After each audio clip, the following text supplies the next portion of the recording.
السلام عليكم حبيباتي، مرحبا بكم في قناتي وقناتكم نور كويزين. ان شاء الله تكونوا بخير وصحه وعافيه. مرحبا بكم في فيديو اليوم. وصفه اليوم ان شاء الله راح تكون على الكرواسون المحلات بطريقه سهله، يجي مقرمش وناجح وفارغ من الداخل. صورته الاسبوع اللي فات وما سمحتليش فرصه اني ندير المونتاج. اليوم درت المونتاج وحبيت نشاركه معكم. كنت شاركت الصور في الانستغرام تاعي، راح نخلي لكم الرابط في صندوق الوصف. نتمنى ان شاء الله يعجبكم الفيديو، تشاركوني تعليقاتكم وارائكم وتفعلوا الجرس باش هكا يوصلكم كل جديد، وتتبعوا الخطوات باش يجيكم ناجح وكيما المحترفين ان شاء الله. نبدو على بركه الله مع بعض الوصفه. هنايا في ريسيبيون درت 500 غرام من الفرينه اللي هي الدقيق الابيض. ضفت ليها هنايا 65 غرام من السكر. راح نخليكم جميع المكونات في صندوق الوصف. مقادير مضبوطه: 8 غرام من الملح، و50 غرام من الزبدة تكون باردة.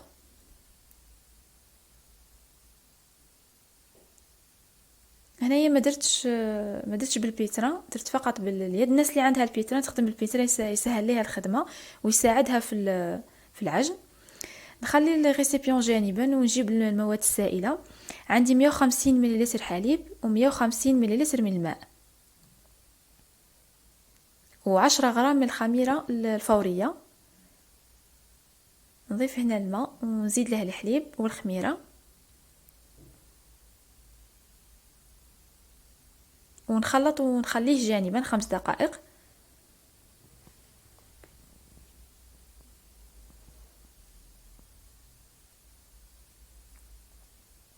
اذا تبعتوا الخطوات اكيد راح ينجح معاكم. الناس اللي يجيها معجن وما يجيهاش مقرمش بهذه الوصفه صدقوني راح تدعوا لي اذا جربتوها، يجي بزاف هايل. نخلط هنا المكونات السائله كما قلت لكم، نخليها 5 دقائق ونضيفها هنايا لباقي المكونات ونعجن باليد. قلت لكم الناس اللي عندها العجان الكهربائي تعجن على السرعه الاولى 3 دقائق، وبعد ذلك تعجن 10 دقائق للسرعه الثانيه. ندمج هنا المكونات بالسباتول ونعجن مليح باليد. في البدايه راح تشوفوا العجينه قاصحه شويه، ما تزيدوا لها ني ماء ني حليب ني والو. واصلوا في العجن فقط باش تجيكم مطاطيه وطريه.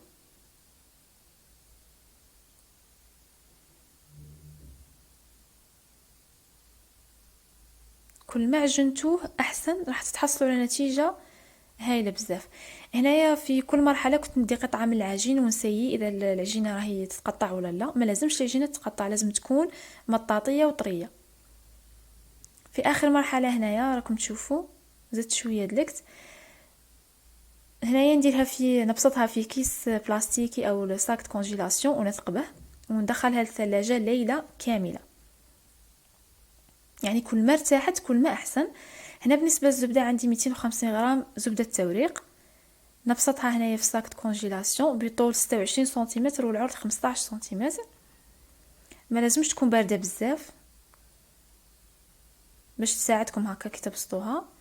ندخل الزبده والعجينه للثلاجه ليله كامله.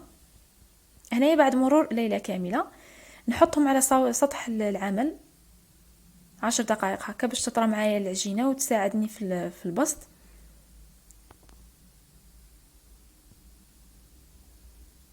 هنايا راح نديرو مع بعض التوغ دوب اللي هي الدوره المزدوجه. نرش سطح العمل بالفرينه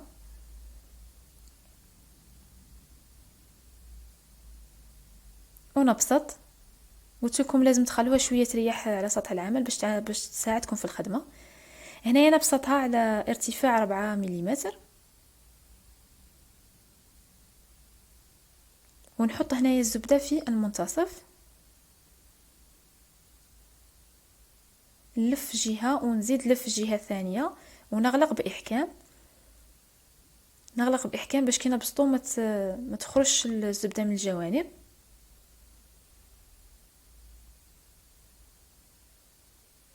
يعني طريقه واضحه والفيديو راه الطريقه موضحه بالتفصيل.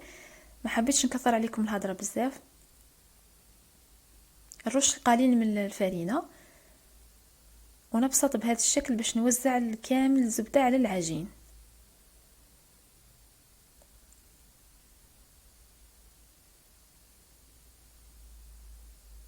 كما قلت لكم السمك والارتفاع يكون 4 مليمتر، ونبسط بشكل طولي فقط.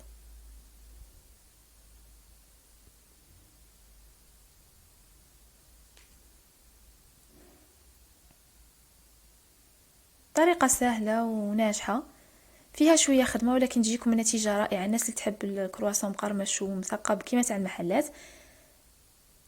ها هو السمك 4 مليمتر. نلف بهذه الطريقة، نقص الجوانب، نبسط الجوانب قليلا ونقصها باش يجيني الشكل متساوي.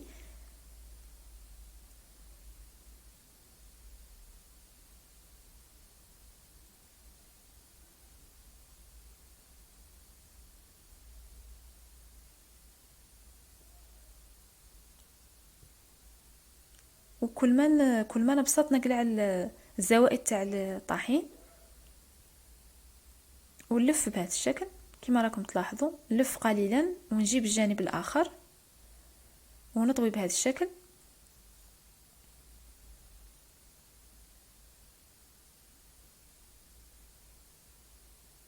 نساوي العجينة جيدا.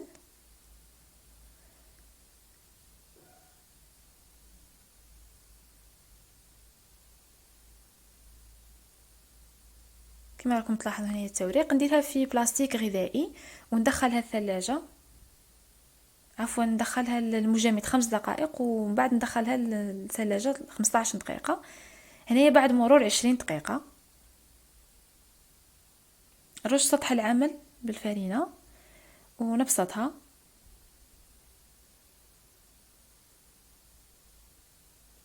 هنايا راح نديرو مع بعض لو تور سامبل. بعد ما درنا لو تور دوبلي ندير هنا لو تور سامبل. كما راكم تشوفون نحاول هنا نوزع جيدا الزبدة على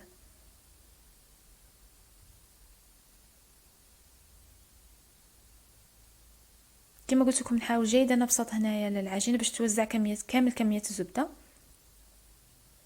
كل ما تخرجوها من الثلاجه خلوها تريح 5 حتى 10 دقائق باش تساعدكم في البسط.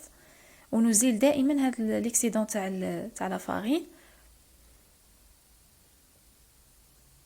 ونبسط في هذه المرحله، نبسط بالسمك 3.5 مليمتر.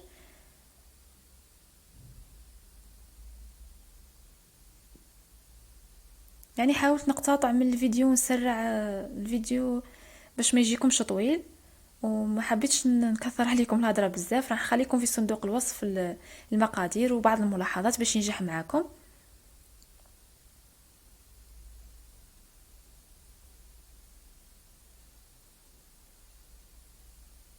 كما راكم تلاحظوا هنا بعد ما بسطتها بشكل طولي وبارتفاع 3.5 مليمتر، نقص هنايا الجوانب.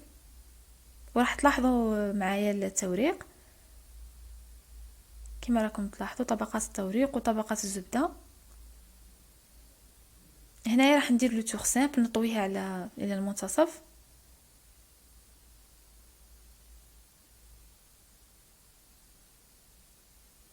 نساوي الجوانب، نبسطها قليلا ونساوي الجوانب. يعني كي تقسموا الخدمه بين الليل والنهار ما راحش تحسوا بالتعب. كما راكم تلاحظوا هنايا التوريق. نغطيها انا بغطاء بلاستيكي وندخلها للثلاجه مده 30 دقيقه. يعني هذه المرحله الاخيره، فيه دوره مزدوجه ودوره بسيطه، دوره عاديه. نغطيها باحكام وندخلها للثلاجه. هنا بعد مرور نصف ساعه نخليها ثاني 5 دقائق تريح. نرش سطح العمل بالفرينه ونبسطها.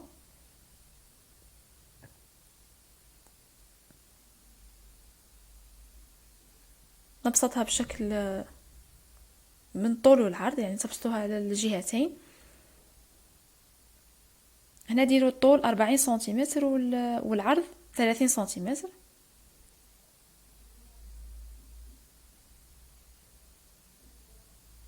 كما قلت لكم دائما خلوها تريح قبل ما تبسطوا باش ما تجيكمش قاصحه العجينه وتساعدكم في الخدمه. ها هو هنا السمك 3.5 سنتيمتر. نقص هنا الجوانب.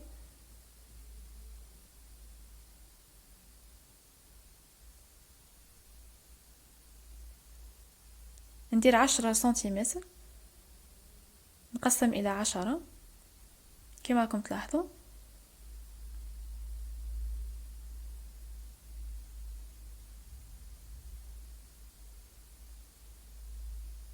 نتمنى ان شاء الله يعجبكم هذه وصفه اليوم، فيديو اليوم، وتجربوها وتشاركوني تعليقاتكم.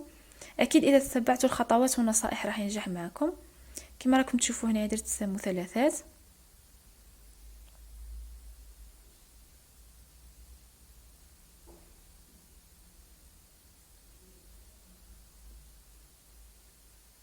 نلف عفوا هنا نمدد برفق كما راكم تلاحظوا.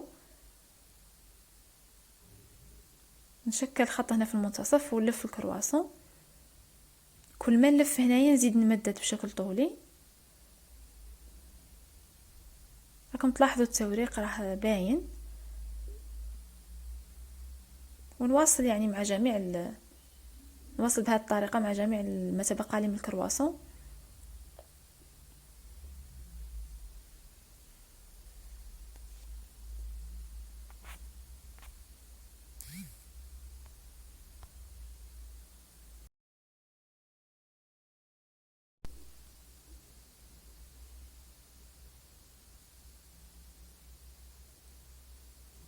هنايا قبل ما نخليه يخمر، ملاحظه لازم يخمر جيدا. انا خليته يخمر ما بين ساعتين حتى 3 ساعات باش تجيكم نتيجه رائعه ويجيكم مثقب من الداخل. لازم تخلوه يخمر مليح.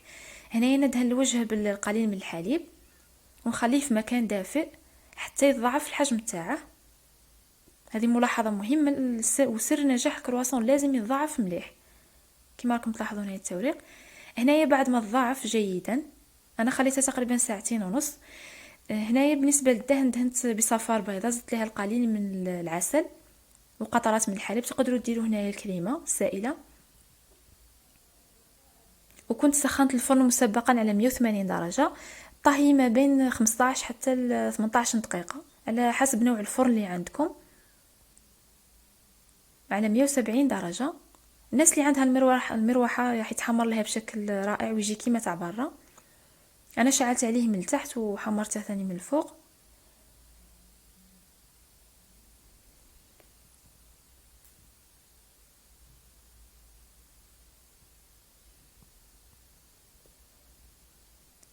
نتمنى ان شاء الله يكون عجبكم فيديو اليوم ووصفة اليوم، وتشاركوني تعليقاتكم وآرائكم، وتفعلوا الجرس باش هكا يوصلكم كل جديد للقناة.